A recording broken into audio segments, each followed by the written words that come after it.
தெபரால் என்கிற ஒரு ஸ்திரீ, ஒரு குடும்ப ஸ்திரீ, அந்த மகள் சொல்றாங்க பாராக்கை பார்த்து, நீ போய் யுத்தம் பண்ணு, நீ ஜெயிச்சிடுவ.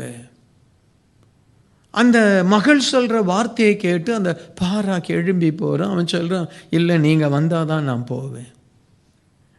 ஒரு தாய், அந்த தாய்க்கு என்ன வயதோ தெரியல, 60ஓ 70ஓ, ஒரு சாதாரண ஒரு குடும்ப ஸ்திரீ. அவளை அவன் யுத்தத்திற்கு கூட்டு போறான். பைத்தியமா தெரியுது, பைத்தியமா தெரியுது. எப்படி இந்த தெபேரால் யுத்தத்திற்கு வந்தா ஜெயம் கிடைக்கும்?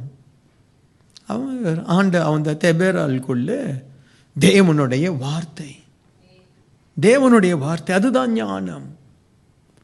சிலரை பார்த்தால் பைத்தியமாய் தெரியும், சிலரை பார்த்தால் ஒன்றுமில்லாததை போல் காணப்படும்.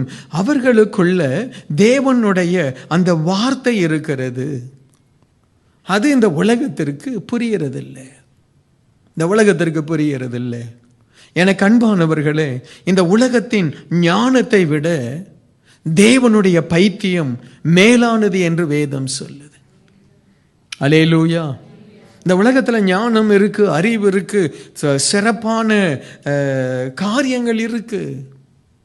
ஆனால் இந்த உலகத்தில் நிறைய பேர் ராக்கெட்டெல்லாம் விடுவாங்க, ஸ்பேஸுக்கெல்லாம் போவாங்க, பெரிய பெரிய காரியம் செய்வாங்க. ஆனால் அவர்களுடைய ஞானம் பரலோகத்துக்கு போக முடியாது. ஆமென்.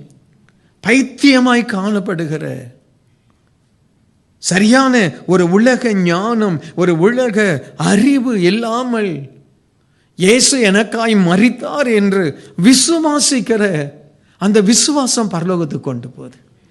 அல்லேலூயா, அல்லேலூயா. நமக்கு உலக ஞானம் வேணும், இல்லைன்னு சொல்லலை.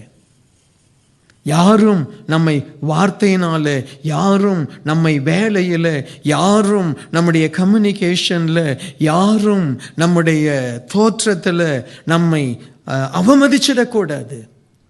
எல்லாவற்றிலும் சிறப்பாக இருங்க. ஆனால் நம்முடைய கண்கள் தேவனுக்கு நான் பைத்தியமாக இருக்கணும்.